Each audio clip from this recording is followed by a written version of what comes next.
श्री सद्गुरुदेव परमात्मने नमः। श्री रामचंद्राय नमः। ब्रह्मचर्य। ब्रह्मचर्येण तपसा देवा मृत्युमुपागनत। अथर्ववेद। ब्रह्मचर्य और तप से देवताओं ने मृत्यु को जीत लिया।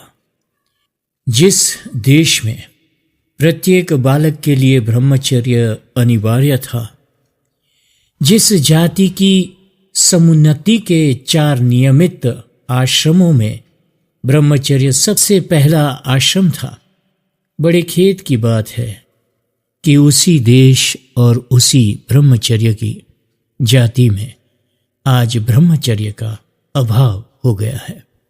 जिस देश के शिशु सिंहों के साथ खेलते थे, जिस देश के शिशुओं के पदाघात से पहाड़ की चट्टानें चकनाचूर हो जाती थी, वही वीर्य प्रधान देश आज निर्वीर्य और सत्वहीन हो गया है।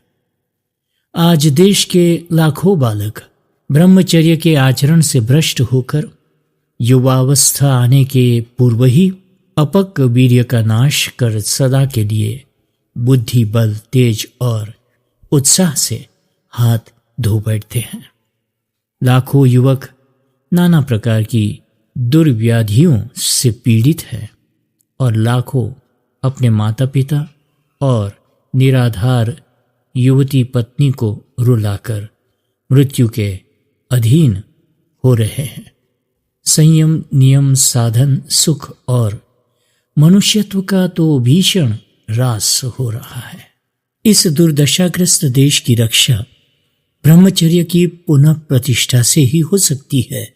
इसलिए बड़े अनुभव से ये सिद्धांत निश्चित किया कि नित्य सुख की प्राप्ति केवल एक परमात्मा को प्राप्त कर लेने में है। यही मनुष्य जीवन का चरम लक्ष्य है।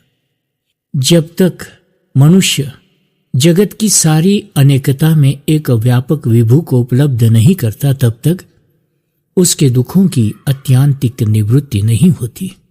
अतः मनुष्य को चाहिए कि वो उस एक नित्य शुद्ध बुद्ध सच्चिदानंद घन को प्राप्त करे, और इसलिए जीव को भगवत कृपा से ये देव दुर्लभ मानव देह प्राप्त हुई है। परंतु उसकी सुगमता पूर्वक प्राप्ति कैसे हो, इसलिए मनीषियों ने 4 आश्रमों का विधान किया और उनमें ऐसा क्रम रखा कि जिससे संसार क्षेत्र में भी किसी प्रकार की बाधा न आवे और मनुष्य क्रमशः मुक्ति की ओर भी दृढ़ता के साथ अग्रसर होता जाए। आरंभ से ही ऐसी व्यवस्था की गई कि जिसमें प्रत्येक आर्य बालक के हृदय में ब्रह्म प्राप्ति का लक्ष्य स्थिर हो जाए और संयम नियम पूर्वक रहकर वो उसी के उपयोगी सर्व प्रकार की शिक्षा प्राप्त कर सके। इसलिए पहले आश्रम का नाम हुआ ब्रह्मचर्य।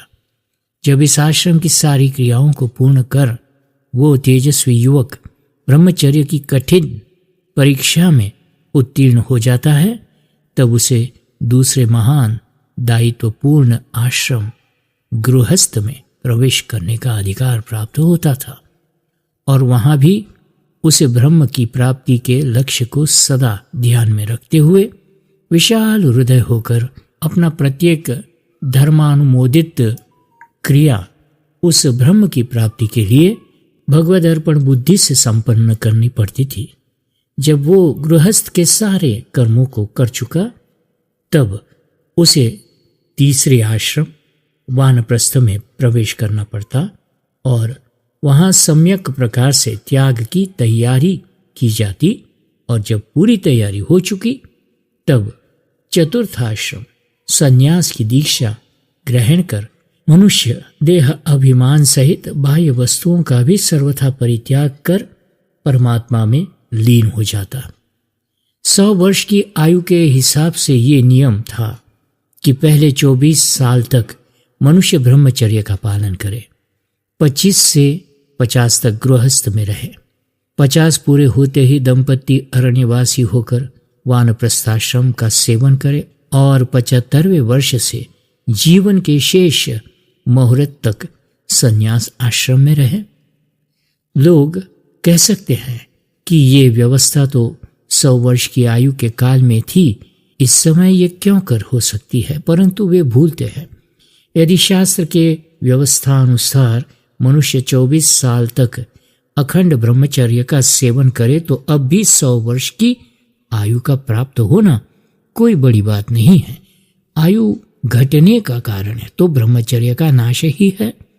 जब देश में ब्रह्मचर्य का पूर्ण प्रचार था तब यहाँ न तो इतनी व्याधियां थी और न युवावस्था में प्रायः कोई मरता ही था, परंतु आज की दशा उससे सर्वथा विपरीत है। हमने जीवन के मूल ब्रह्मचर्य को छोड़ दिया, इसी से हमारी ऐसी दुर्वस्था हो गई है। ये स्मरण रखना चाहिए कि जब तक हमारे देश में ब्रह्मचर्य की पुण्य प्रतिष्ठा नहीं होती तब तक हमारा उत्थान होना बड़ा ही कठिन है।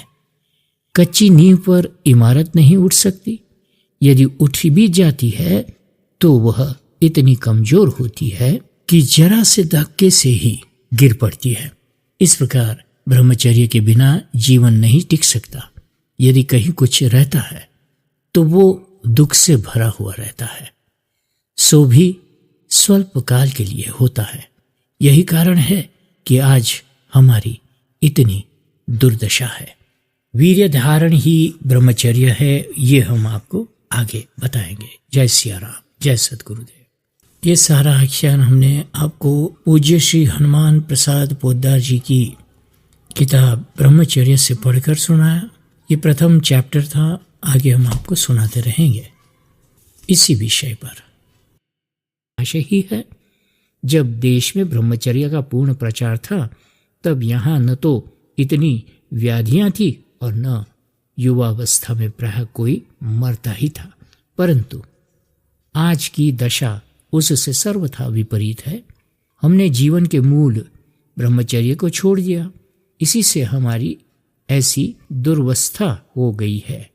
ये स्मरण रखना चाहिए कि जब तक हमारे देश में ब्रह्मचर्य की पुण्य प्रतिष्ठा नहीं होती तब तक हमारा उत्थान होना बड़ा ही कठिन है। कच्ची नींव पर इमारत नहीं उठ सकती, यदि उठ भी जाती है तो वह इतनी कमजोर होती है कि जरा से धक्के से ही गिर पड़ती है। इस प्रकार ब्रह्मचर्य के बिना जीवन नहीं टिक सकता।